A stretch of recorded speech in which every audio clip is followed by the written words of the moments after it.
একটা নির্জন গ্রামের রাস্তা, চারদিকে অন্ধকার আর কুয়াশা।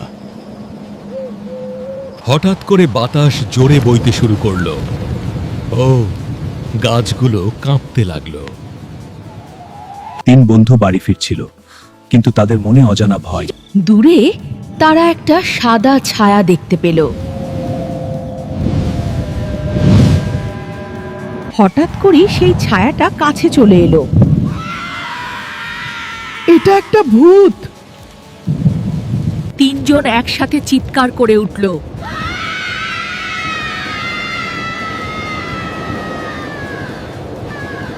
তারপর তারা বুঝল সব ভূত ভয়ঙ্কর না, কিছু ভূত বন্ধু হতে চায়।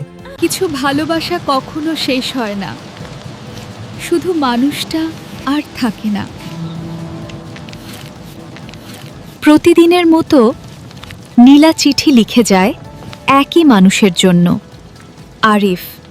যে মানুষটা একদিন বলেছিল, আমি সব সময় তোমার পাশে থাকব। কখনো লিখত,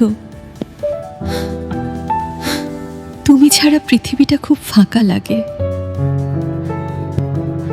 তবুও সে থামেনি, কারণ ভালোবাসা কখনো থামে না, থামে না।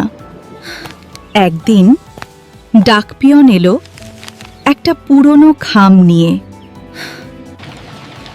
চারপাশে সব থেমে গেল, শুধু নীরবতা।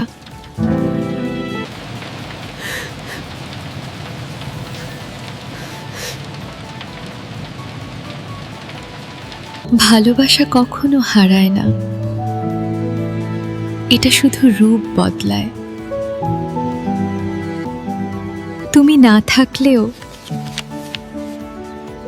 আমি এখনো তোমাকেই লিখি।